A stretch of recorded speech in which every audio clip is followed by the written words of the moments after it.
আজকে ক্লাস 12 এর আমরা ম্যাগনেটিক প্রপার্টিজ অফ ম্যাটার এই চ্যাপ্টারটা আমরা সেকেন্ড ফেজটা করাবো।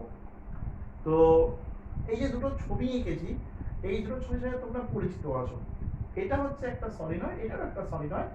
তো প্রথমটার ক্ষেত্রে যেটা হচ্ছে সেটা হচ্ছে যে সলিনয়েডের যে লুপগুলো আছে বা যে টার্নগুলো আছে, সেই লুপ বা টার্নগুলোর মাঝখানে কিছু নেই, মানে এয়ার আছে।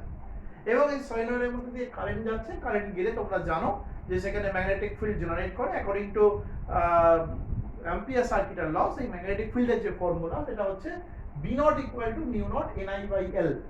বি নটটা লেখার উদ্দেশ্য হচ্ছে, যেহেতু আমি এক্সপেরিমেন্টটা এআর এ করেছি সেই জন্য বি নট লিখেছি, আর মিউ নটটা হচ্ছে অ্যাকচুয়ালি শূন্য মাধ্যমের চৌম্বক ভেতরটা, কিন্তু শূন্য মাধ্যম তো এখানে পাওয়া যাবে না, এখানে এয়ার মিডিয়ামের ম্যাগনেটিক পারমিটিভিটি বলতে হবে, ঠিক আছে। আর এবারে এটাকে ইকুয়েশন 1 দিচ্ছি, ঠিক আছে। আচ্ছা ঠিক আছে, এটাকে থাক, এটা পরে আমি ইকুয়েশন 1 করব। আচ্ছা এবারে যেটা আমি বলছিলাম সেটা হচ্ছে যে এই একই এক্সপেরিমেন্ট এবার আমি করছি কি, যে ওই যে লুপগুলো আছে ওই লুপের মধ্যে একটা আয়রন কোরকে রেখে দেওয়া হয়েছে, লোহার মজ্জাকে রেখে দেওয়া হয়েছে, বা অন্য কোনো চৌম্বক পদার্থকে রেখে দেওয়া হয়েছে, ম্যাগনেটিক সাবস্টেন্সকে রেখে দেওয়া হয়েছে। এবং রেখে দিলে যেটা হবে সেটা হচ্ছে কি, যে ম্যাগনেটিক যে মিডিয়ামটা রয়েছে বা চৌম্বক যে মাধ্যমটা রয়েছে সেই মাধ্যমটা চেঞ্জ হয়ে যাবে, এবং মানে এর এই পরিবর্তনটা রিপ্লেসড হয়ে গেছে আর কি, রিপ্লেসড হয়ে যাবে। তাই এর ফলে কি হবে, তোমার ম্যাগনেটিক ফিল্ডটা চেঞ্জ হয়ে যাবে, ফর্মুলা একই থাকবে। ওই জন্য ওটাকে মিউ ইকুয়াল টু লিখেছি, সরি বি ইকুয়াল টু লিখেছি মিউ এনআই বাই এল, যেখানে মিউটা হচ্ছে magnetic permeability of the medium other than vacuum or other than air, মানে মিউটা হচ্ছে বায়ু বা শূন্য মাধ্যম ছাড়া অন্য মাধ্যমে চৌম্বক ভেদ্যতা। যেহেতু মাধ্যম পাল্টায় গেছে, মিউ পাল্টাতে জন্য বিটাও পাল্টাবে। এবার একটা কথা বলি, এই যে দুটো জিনিস লেখা হয়েছে এই দুটো জিনিসের মধ্যে কিন্তু একটা কমন পার্ট আছে, and that is ni by l। এইটাকে এইভাবে লেখা হয় b not equals to mu not h, this is equation 1, and b equals to হচ্ছে mu h, this is equation 2। তো h টা কি, h টা হচ্ছে ni by l, এইটাকে বলা হয় ম্যাগনেটিক ইন্টেন্সিটি।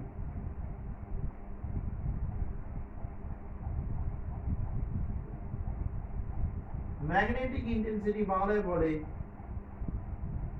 চৌম্বক প্রাবল্য, ম্যাগনেটিক ইন্টেন্সিটি, ঠিক আছে। ওই এনআই বাই এল এই পার্টটাকে একটা নতুন রাশি একে লেখা হয়, এটা হচ্ছে ম্যাগনেটিক ইন্টেন্সিটি বা চৌম্বক প্রাবল্য, ঠিক আছে।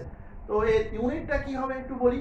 এই ইউনিটটা হচ্ছে, দেখো এন হচ্ছে নাম্বার অফ টার্নস, এর তো কোনো ইউনিট হতে পারে না, তো আই বাই এল, তার মানে এর ইউনিটটা হচ্ছে এসআই তে অ্যাম্পিয়ার মিটার ইনভার্স, ঠিক আছে। আর ডাইমেনশন যেটা মাত্রা সেটা হচ্ছে আই এল টু দি পাওয়ার -1। তো এই হচ্ছে বিষয়টা, ঠিক আছে। এটা একবার একটু দেখে নাও।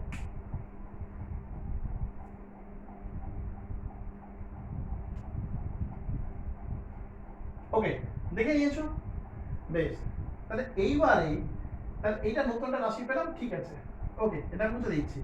এইবারে দেখো আমাদের যে দুটো ইকুয়েশন ছিল, একটা হচ্ছে আমরা এক্সপেরিমেন্টটা করেছিলাম এয়ার মিডিয়ামে সলিনয়েডটাকে রেখে কারেন্ট পাঠিয়ে ম্যাগনেটিক ফিল্ড বের করেছি, আর একটা হচ্ছে সলিনয়েডের মধ্যে একটা আয়রন কোর বা অন্য কোনো চৌম্বক পদার্থ বা ম্যাগনেটিক সাবস্টেন্সকে রেখে কারেন্ট পাঠিয়ে ম্যাগনেটিক ফিল্ড বের করেছি।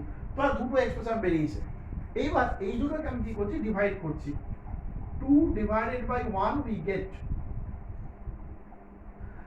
করলে আমার আসবে হচ্ছে b by b naught equals to হচ্ছে mu by mu naught। এই যে mu by mu naught দেখতে পাচ্ছ, এই mu by mu naught এই পার্টটাকে আমরা বলবো mu r, that is mu by mu naught or b by b naught, ঠিক আছে।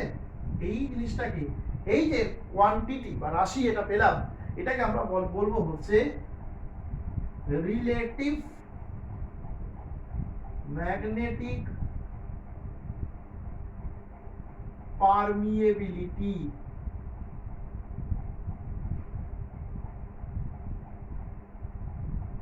আপেক্ষিক চৌম্বক ভেদ্যতা, আপেক্ষিক চৌম্বক ভেদ্যতা, রিলেটিভ ম্যাগনেটিক পারমিয়েবিলিটি বা আপেক্ষিক চৌম্বক ভেদ্যতা। এই আপেক্ষিক শব্দটা আসে মানে হচ্ছে কারো রেসপেক্টে কম্পেয়ার করার ক্ষেত্রে আসে, তুলনা করার ক্ষেত্রে আসে। এইখানে যে ঘটনাটা ঘটেছে দেখো, এখানে আমরা যদি ডেফিনেশন বলতে কি বলবো, যে মিউ আর মানে হচ্ছে মিউ বাই মিউ নট, অর্থাৎ কোন মাধ্যমের চৌম্বক ভেদ্যতা এবং শূন্য মাধ্যমের চৌম্বক ভেদ্যতার অনুপাতকেই ওই মাধ্যমের আপেক্ষিক চৌম্বক ভেদ্যতা বলা হয়। ইংলিশে বলে দাঁড়ায় it is the ratio of magnetic permeability of a medium to the magnetic permeability of free space। অথবা যদি এইভাবে বলা হয় যে কোন মাধ্যমের চৌম্বক ক্ষেত্র এবং শূন্য মাধ্যমের চৌম্বক ক্ষেত্রের অনুপাতকে বলা হয় ওই মাধ্যমের আপেক্ষিক চৌম্বক ভেদ্যতা, সেক্ষেত্রেও কিন্তু এটা হবে, অর্থাৎ বি বা বি নট দিয়ে ডিফাইন করলেও হবে, তবে এইটা একটু বেশি ভালো আর কি প্রথমেরটা। আচ্ছা, এখানে আরেকটা কথা বলার আছে, সেটা হচ্ছে যে দেখতেই পাচ্ছ যে এটা কোনো ইউনিট থাকবে না, কারণ এটা হচ্ছে দুটো সমান সমজাতীয় রাশির অনুপাত, তাই এর কোনো ইউনিট থাকবে না। যেটা থাকবে সেটা হচ্ছে ভ্যালু থাকবে, ঠিক আছে? এর ভ্যালুটা এরকম হয়। আচ্ছা, এটা দেখে নাও ভালো করে,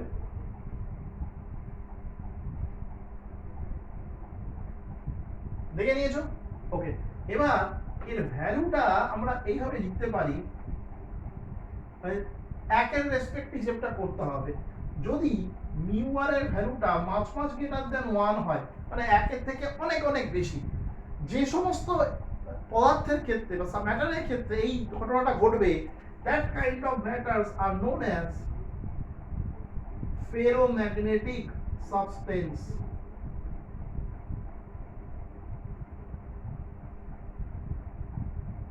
এগুলোকে আমরা বলবো হচ্ছে ফেরোম্যাগনেটিক সাবস্টেন্স বা অয়স্কচৌম্বকীয় পদার্থ। বলছি এটা সম্পর্কে আসছি। নাম্বার 2, যাদের ক্ষেত্রে মিউ আর স্লাইটলি গ্রেটার দ্যান 1, খুব মানে একের থেকে সামান্য বড়, প্রায় একের কাছাকাছি, that type of substance are known as paramagnetic substance। Paramagnetic substance.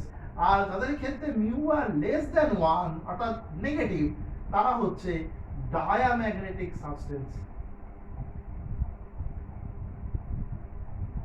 Diamagnetic substance. Ferromagnetic সাবস্টেন্সের বাংলা হচ্ছে অয়স্কচৌম্বকীয় পদার্থ, ঠিক আছে? প্যারাম্যাগনেটিক সাবস্টেন্সের বাংলা হচ্ছে পরাচৌম্বকীয় পদার্থ, আর ডায়াম্যাগনেটিক সাবস্টেন্সের বাংলা হচ্ছে তিরস্চৌম্বকীয় পদার্থ, ঠিক আছে? এবার এই তিনটে ক্লাসিফিকেশন যে করা হলো, এটা সম্পর্কে একটু সংক্ষেপে আমি বলে দিচ্ছি। সেটা হচ্ছে আমরা ছোটবেলায় শিখেছি ম্যাগনেটিক সাবস্টেন্স মানে চৌম্বক পদার্থ মানে হচ্ছে যাকে চুম্বক আকর্ষণ করে, এবং তার এক্সাম্পল হিসেবে শিখেছিলাম লোহা, নিকেল, কোবাল্ট এগুলো। কিন্তু পরবর্তীকালে দেখা গেছে না, এগুলো ছাড়াও ম্যাগনেটিক ফিল্ডে কিছু কিছু পদার্থকে রাখলে, অনেক কিছু পদার্থকে রাখলে তারা ক্ষীণভাবে আকৃষ্ট হয়, অতটা তীব্রভাবে আকৃষ্ট হয় না, কিন্তু ক্ষীণভাবে অ্যাট্রাক্টেড হয় বাই দ্য ম্যাগনেটিক ফিল্ড। আবার কেউ কেউ রিপেলড হয় বাই দ্য ম্যাগনেটিক ফিল্ড। তো এই ঘটনাগুলো, এই অবজারভেশনগুলোর উপর ভিত্তি করে টোটাল এই সাবস্টেন্সকে তিনটা ভাগে ভাগ করা গেছে: ferromagnetic, paramagnetic and diamagnetic. Ferromagnetic হচ্ছে সেই ধরনের সাবস্টেন্স যাদেরকে ম্যাগনেটিক ফিল্ডের মধ্যে রাখলে they are strongly attracted by the magnetic field, তারা চৌম্বক ক্ষেত্র দ্বারা প্রবলভাবে আকৃষ্ট হবে, and that type of substance are known as ferromagnetic substance. ছোটবেলায় আমরা যেটা পড়েছি, অর্থাৎ লোহা, নিকেল, কোবাল্ট এইগুলো ইত্যাদি। প্যারাম্যাগনেটিক সাবস্টেন্স হচ্ছে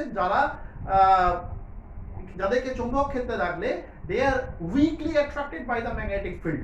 weakly attracted by the magnetic field মানে খুব ক্ষীণভাবে আকৃষ্ট হবে but very weakly attracted by the magnetic field, and that type of substance are known as paramagnetic substance। Paramagnetic substance কিন্তু তোমার সলিড, লিকুইড, গ্যাস তিনটেই হতে পারে। এটা কিন্তু সলিডই হয় প্রথমেরটা, কিন্তু পরেরটা সলিড, লিকুইড, গ্যাস তিনটেই হতে পারে। এক্সাম্পল হিসেবে যদি বলতে চাও, সোডিয়াম, পটাশিয়াম, ক্যালসিয়াম, অ্যালুমিনিয়াম, হ্যাঁ, তারপরে অক্সিজেন, কপার সালফেট, এগুলো সমস্তই হচ্ছে তোমার প্যারাম্যাগনেটিক সাবস্টেন্সের এক্সাম্পল। আর ডায়াম্যাগনেটিক সাবস্টেন্স হচ্ছে যে সমস্ত পদার্থকে যদি ম্যাগনেটিক ফিল্ডে রাখা হয়, দে are repelled by the magnetic field, তারা চৌম্বক ক্ষেত্র দ্বারা বিকর্ষিত হয়, তাদেরকে আমরা বলবো হচ্ছে ডায়াম্যাগনেটিক সাবস্টেন্স। যেমন হচ্ছে জল, যেমন হচ্ছে বিসমাথ, তারপর হচ্ছে অ্যান্টিমনি, এগুলো, ঠিক আছে? একবার দেখে নাও এই ক্লাসিফিকেশনটা।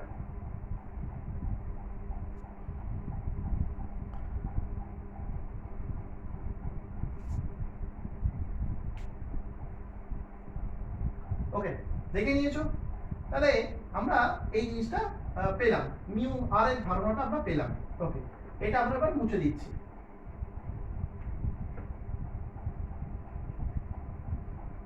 ওকে, আমরা একটা ছবি নিয়ে এখন আলোচনা করি, এটা নিয়ে আলোচনা করি। আমরা একটা জিনিস দেখেছি যে কোনো একটা সলিনয়েডকে যদি আমি ওপেন এয়ারে রেখে দিই, তাহলে ওপেন এয়ারে রেখে কারেন্ট পাঠালে তার মধ্যে দিয়ে ম্যাগনেটিক ফিল্ডের এক্সপ্রেশনটা যেটা হবে সেটা হচ্ছে B equals to mu nought H. এটা একটু আগেই দেখলাম, বি নটটাকে এখন আর লিখছি না, B equal to mu nought H এখন দেখলাম। এবার একটা আয়রন কোরকে রাখছি এর মধ্যে, আয়রন কোর বা যে কোনো ফেরোম্যাগনেটিক সাবস্টেন্সকে রাখছি, রেখে মধ্যে দিয়ে কারেন্ট পাঠানো হচ্ছে। তা কারেন্ট পাঠালে ডেফিনেটলি ম্যাগনেটিক ফিল্ড জেনারেট করবে, এটা খুব স্বাভাবিক ব্যাপার। এবং এই ক্ষেত্রে ম্যাগনেটিক ফিল্ডের এক্সপ্রেশনটা হবে কিন্তু একটু আলাদা। এই ক্ষেত্রে ম্যাগনেটিক ফিল্ডের এক্সপ্রেশনটা হবে B equals to mu nought H plus mu nought M. একটা অ্যাডিশনাল ফ্যাক্টর এসে হাজির হয়ে যাবে, m mu nought m, mu নটটা থাকবেই, m একটা অ্যাডিশনাল ফ্যাক্টর এসে হাজির হয়েছে। So what is m?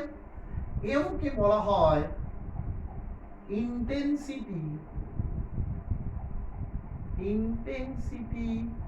of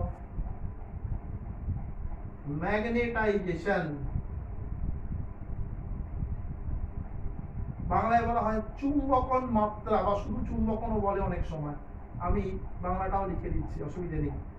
intensity of magnetization বা চুম্বকন মাত্রা। প্রশ্ন হচ্ছে এই ফ্যাক্টরটা এলো কেন? আগের বেলা তো আসেনি, এখানে এলো কেন? কারণ এখানে যে ঘটনাটা ঘটছে সেটা ভালো করে দেখো। আগেরটা যখন যদি এয়ার মিডিয়াম থাকে, তাহলে এয়ার মিডিয়াম থাকলে কি হবে? আমি কারেন্ট পাঠাবো, কারেন্ট পাঠালে ম্যাগনেটিক ফিল্ড তৈরি হবে, ব্যাস এটুকুই ঘটনা শেষ। কিন্তু এই আয়রন কোরটা বা ফেরোম্যাগনেটিক সাবস্টেন্সটা রাখার ফলে কি হচ্ছে, যে ম্যাগনেটিক ফিল্ডটা তো তৈরি হচ্ছে এছাড়া ওই ম্যাগনেটিক ফিল্ডের প্রভাবে এটা অর্থাৎ এই আয়রন কোরটা টেম্পোরারি ম্যাগনেটে কনভার্ট করে যাচ্ছে, টেম্পোরারি ম্যাগনেটে পরিণত হচ্ছে। এবং এই যে একটা অ্যাডিশনাল ঘটনা ঘটছে, এই ঘটনাটা বোঝানোর জন্যই, এই ফ্যাক্টরটার জন্যই কিন্তু এখানে একটা জিনিস, একটা অ্যাডিশনাল টার্ম এখানে অ্যাড হয়েছে। কথাটা বোঝা গেল? যে আমি কারেন্ট পাঠাচ্ছি সলিনয়েডের মধ্যে দিয়ে, কারেন্ট পাঠালে ম্যাগনেটিক ফিল্ড তৈরি হবে, কিন্তু শুধু ম্যাগনেটিক ফিল্ড তৈরি হয়ে থাকবে না এখানে, কারণ এখানে আয়রন কোর রাখা আছে। তাহলে ওই ম্যাগনেটিক ফিল্ডের প্রভাবে এই আয়রন কোরটা টেম্পোরারি অর্থাৎ অস্থায়ীভাবে ম্যাগনেটে পরিণত হবে। এবং এই যে ঘটনাটা ঘটছে, এক্সট্রা যে ঘটনাটা ঘটছে, সেটা বোঝানোর জন্য এখানে এই ফ্যাক্টরটা এসে হাজির হয়েছে। ঠিক আছে, যেটাকে আমরা বলছি হচ্ছে ইন্টেন্সিটি অফ ম্যাগনেটাইজেশন। তো এটাকে কি করে ডিফাইন করা হয়? It is nothing but m equals to pm by v। এটাকে এইভাবে লেখা হয় pm by v। এখানে pm মানে হচ্ছে ম্যাগনেটিক মোমেন্ট, চৌম্বক ভ্রামক, ম্যাগনেটিক মোমেন্ট, চৌম্বক ভ্রামক, আর ভিটা হচ্ছে volume of the substance, volume of the substance. Volume of the substance মানে হচ্ছে তোমার ওই যে পদার্থটা নিয়ে কাজ করছি বা স্যাম্পলটা নিয়ে কাজ করছি তার আয়তন। এই ঘটনাটা কি ঘটে দেখো, এটা যখন ম্যাগনেটাইজড হয়ে যাচ্ছে অর্থাৎ চুম্বকে পরিণত হয়ে যাচ্ছে, তখন কি এর সারা সমস্ত আয়তন জুড়ে তো সেটা ম্যাগনেটাইজড হচ্ছে। এরকম তো না যে ধারটা হলো, মাঝখানটা হলো, বা আরটা ধার হলো, তা তো নয়। পুরো ভলিউমটা জুড়ে, এন্টায়ার ভলিউম জুড়ে এটা ম্যাগনেটাইজড হচ্ছে। তাহলে এন্টায়ার ভলিউম জুড়ে এটা যদি ম্যাগনেটাইজড হয়, তাহলে এন্টায়ার ভলিউম জুড়ে ম্যাগনেটিক মোমেন্টটাও কাজ করবে। ঠিক আছে, যেখানে তুমি ঠেকাবো সেখানেই ওর মধ্যে হয় আকর্ষণ বা বিকর্ষণটা কাজ করবে। তার মানে এন্টায়ার ভলিউম জুড়ে ম্যাগনেটিক মোমেন্ট এখানে ইনডিউসড হয়েছে বা আবিষ্ট হয়েছে। তাহলে এখানে এটা যদি ডিফাইন করতে হয় চুম্বকন মাত্রাকে, তাহলে বলতে হবে এরকম, সেটা হচ্ছে যে the magnetic moment induced per unit volume of a magnetized body বা of a magnetized body is known as intensity of magnetization। আবার বলছি যে the magnetic moment induced per unit volume of a magnetized body is known as intensity of magnetization। বাংলায় বললে একটি চুম্বকিত পদার্থের একক আয়তনে আবিষ্ট চৌম্বক ভ্রামককেই বলা হয় চুম্বকন মাত্রা। ঠিক আছে, এটা অবশ্যই একটা ভেক্টর কোয়ান্টিটি, কারণ ভেক্টরে যদি দিতে হয়, এটাকে যদি ভেক্টর দিই তাহলে এগুলো সবই মাথা ভেক্টর পড়বে। এবং বুঝতেই পারছো যে বি এর যেদিকে ডিরেকশন, ওই এম এরও সেদিকে ডিরেকশন হবে। এখান থেকেও ব্যাখ্যা করা যায়, এখান থেকে এইভাবে ব্যাখ্যা করা যায়। এটা হলো এর এসআই ইউনিটটা কি হবে? এর এসআই ইউনিটটা হবে এইচ এর সঙ্গে সমান, কারণ তা না হলে এইচ এর সঙ্গে অ্যাড হতে পারতো না। মিউটাতে যদি কমন নিই পাবো আমি এইচ প্লাস এম, তার মানে এইচ এর সাথে ইউনিটটা হচ্ছে সমান বা ডাইমেনশনটা হচ্ছে সমান, তাহলে এটা হবে হচ্ছে অ্যাম্পিয়ার পার মিটার বা অ্যাম্পিয়ার মিটার ইনভার্স। আর ডাইমেনশন যেটা সেটা হচ্ছে I L to the power minus 1। দেখে নাও।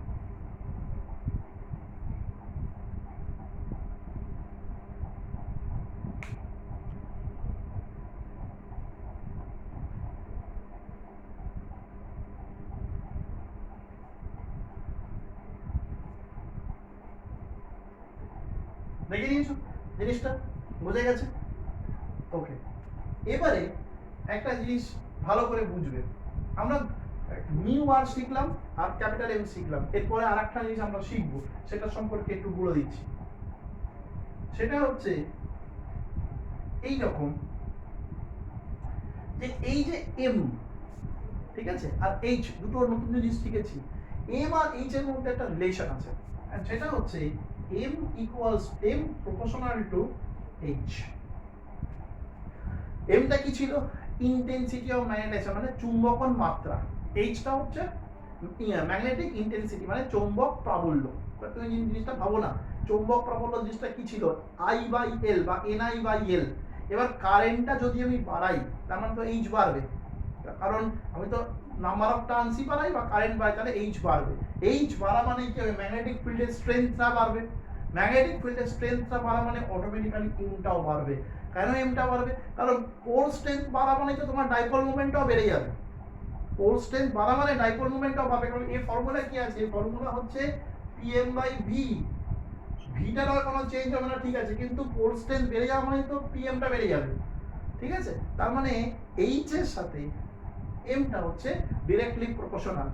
এইটাকে তাহলে তুলে একটা কনস্ট্যান্ট দিলে এটা হবে সাম কনস্ট্যান্ট কে এইচ, তাহলে কে ইকুয়াল টু হচ্ছে এম বাই এইচ। এই কেটাকে বলা হয় কে ইজ কল্ড, এটাকে বলা হয় ম্যাগনেটিক সাসেপ্টিবিলিটি।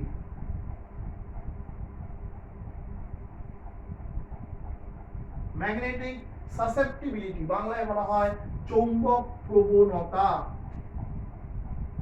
চৌম্বক প্রবণতা, এই যে বাংলায় যে নামটা দেওয়া আছে এই চৌম্বক প্রবণতা, প্রবণতা কথাটা মানে হচ্ছে টেন্ডেন্সি বা টেনাসিটি। কিসের টেন্ডেন্সি? চৌম্বক প্রবণতা মানে চুম্বকে পরিণত হওয়ার টেন্ডেন্সি বা টেনাসিটি। এখান থেকেও আমি ওই তিনটে ম্যাটারকে ডিফাইন করতে পারি। তার আগে একটা ছোট্ট কথা বলে দিই, কে এর কিন্তু কোনো ইউনিট থাকতে পারে না, কারণ এটা হচ্ছে এম বাই এইচ এর রেশিও, তো এম এরও যা ইউনিট এইচ এরও তাই ইউনিট, দেখে নিচ্ছি একটু আগে। তাহলে কে এর শুধুমাত্র ভ্যালু থাকতে পারে, এবং এখানেও কে যদি মাঝ গ্রেটার দ্যান 1 হয় তাহলে সেটা হবে হচ্ছে ফেরোম্যাগনেটিক। কে যদি স্লাইটলি লেস দ্যান 1 হয় তাহলে সেটা হবে প্যারাম্যাগনেটিক। আর কে যদি লেস দ্যান 1 হয় তাহলে সেটা হবে হচ্ছে ডায়াম্যাগনেটিক। এর অর্থ অলরেডি আমরা ডিসকাস করেছি। দেখো চৌম্বক প্রবণতা, প্রবণতা কথাটার মানে কি? চুম্বকে পরিণত হওয়ার ইচ্ছা বা টেন্ডেন্সি। তুমি জানো না কে ভাবে যদি মাঝ গ্রেটার দ্যান 1 হয় তার মানে কি? ওকে ম্যাগনেটিক ফিল্ডে রাখা মাত্রই ওটা চুম্বকে পরিণত হয়ে যায়। এটা তোমরা জানি, এটা ফেরোম্যাগনেটিক সাবস্টেন্সের ক্ষেত্রে এই ঘটনাটা ঘটে থাকে। কে স্লাইটলি লেস দ্যান 1 মানে হচ্ছে চুম্বকে কনভার্ট করছে কিন্তু অতটাও ভালো নয়, তাই এটা হচ্ছে প্যারাম্যাগনেটিক। আর কে লেস দ্যান 1 মানে এটা চুম্বকে পরিণত হতে পারবে না, অর্থাৎ they are repelled by the magnetic field, and those substances are known as diamagnetic substance। ঠিক আছে, ওকে, দেখে নাও।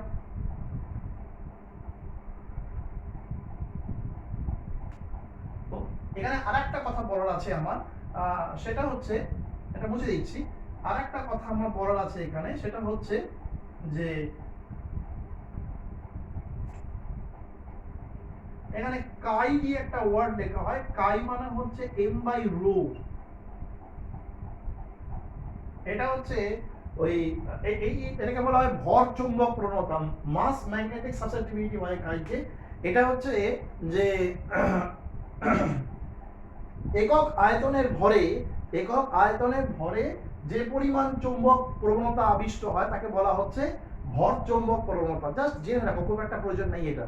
একক আয়তনের ভরে কোনো চৌম্বক বা কোনো পদার্থের ক্ষেত্রে যে পরিমাণ চৌম্বক প্রবণতা দেখা যায় তাকে বলা হয় হচ্ছে ভর চৌম্বক প্রবণতা। দেখে আমরা কাই, এই সাইনটাকে আমরা কাই বলি। কাই ইজ ইকুয়ালস টু হচ্ছে কে বাই রো। ঠিক আছে, তাহলে আমরা তিনটে জিনিস শিখলাম। একটা হচ্ছে মিউ আর, একটা হচ্ছে চারটে। একটা হচ্ছে প্রথমে এইচ, তারপরে মিউ আর, তারপরে শিখেছি হচ্ছে এম, লাস্ট শিখলাম হচ্ছে আমরা কে। আর এটা একটা অ্যাডিশনাল, এটা খুব একটা প্রয়োজন নেই। ওকে, তাহলে এইগুলো সম্পর্কে শিখে ফেললাম। এবার একটা ভীষণ ইম্পর্টেন্ট প্রমাণ আছে, ভীষণ ইম্পর্টেন্ট প্রমাণ পরীক্ষাতে আসে, ভীষণ ইম্পর্টেন্ট প্রমাণ। Relation between mu r and k, এই কোশ্চেনটা পরীক্ষাতে আসে 2 মার্কসের। এবার নিউমেরিক্যাল থাকতে পারে।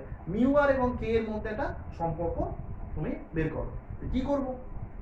আমরা জানি উই হ্যাভ, একটু আগে দেখেছি b ইকুয়ালস টু লেখা যায় mu not h plus mu nought m। এটা আমরা দেখেছি b ইকুয়ালস টু হচ্ছে mu not h plus mu nought m। আবার এটা দেখেছি যে mu not h plus mu not, এটা মানে হচ্ছে k ইনটু h। কেন k ইনটু h? কারণ k মানে ছিল হচ্ছে m বাই h, k মানে ছিল হচ্ছে m বাই h, তাহলে m মানে ডেফিনেটলি হচ্ছে k ইনটু h। তাহলে এবার যদি আমি কমন নিই b ইকুয়ালস টু হচ্ছে মিউ নট h টা কমন নিলে পাবো হচ্ছে 1 plus k। This is equation 1। এটা দেখেছি। এটা যদি আমি এয়ারে কাজটা করে থাকি, এবার যদি এয়ারে না কাজ করে, হ্যাঁ, for other medium, for the medium other than air, for the medium other than air, এটা হবে b equals to mu h।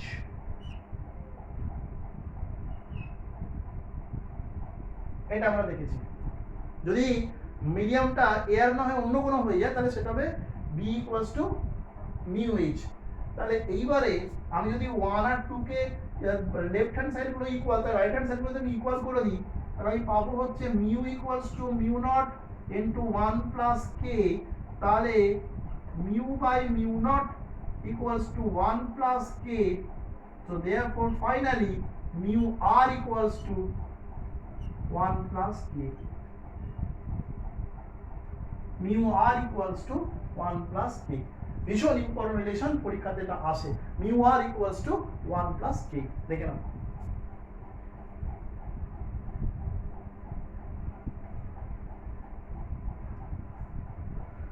দেখে নিয়েছো? ওকে, এবারে ফাইনালি কিছু জিনিস আমি বলবো, সেটা একটু দেখে নিতে হবে। কিছু জিনিস, দুটো প্রপার্টির কথা আমি বলবো, তারপরে আমরা নেক্সট দিনকে আবার পরে ভিডিওগুলো আমি দেবো। সেটা হচ্ছে দুটো প্রপার্টি আছে, একটা হচ্ছে রিটেনটিভিটি, রিটেনটিভিটি বাংলা হচ্ছে ধারণ ক্ষমতা, আর আরেকটা হচ্ছে কোর্সিভিটি, কোর্সিভিটির বাংলা হচ্ছে সহনশীলতা। এই দুটো প্রপার্টি আছে, এবং আমি আবার বলছি যে এই দুটো প্রপার্টি কিন্তু ফেরোম্যাগনেটিক সাবস্টেন্সের প্রপার্টি। প্যারাম্যাগনেটিক বা ডায়াম্যাগনেটিক ক্ষেত্রে এই প্রপার্টি দুটো দেখা যায় না। কি জিনিসটা একটু বলি। ধারণ ক্ষমতা মানে ধরে রাখার ক্ষমতা, সেটা কি?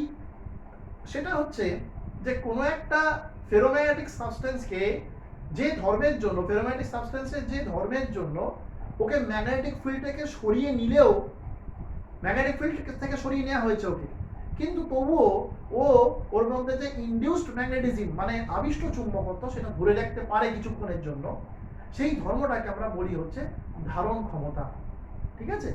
যেমন ধরো একটা উদাহরণ দিই, একটা খুব ইম্পর্টেন্ট প্রশ্ন থাকতো, মোস্ট প্রবাবলি ক্লাস 10-এ হয়তো থাকতো, যে তড়িৎ চুম্বক, ইলেকট্রোম্যাগনেটের তৈরির ক্ষেত্রে কোনটা বেশি সুটেবল, কাঁচা লোহা মানে সফট আয়রন না স্টিল, কোনটা বেশি সুটেবল?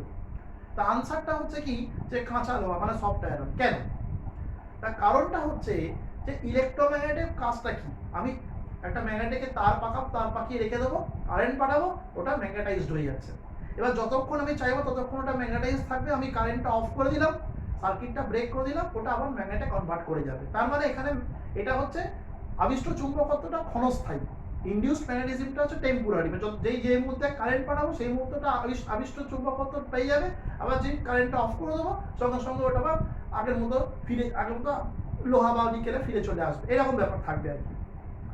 কিন্তু দেখা যায় যে সফট আয়রনের ক্ষেত্রে এই ঘটনা ঠিকঠাক আছে। সফট আয়রনের ক্ষেত্রে যখন আমি সার্কিট মধ্যে দিয়ে কারেন্টটা পাঠাবো, সঙ্গে সঙ্গে কারেন্টটা পাঠানোর সঙ্গে সঙ্গে সেটা ম্যাগনেটে কনভার্ট করবে, আর তার মধ্যে ইনডিউসড ম্যাগনেটিজম দেখা যাবে।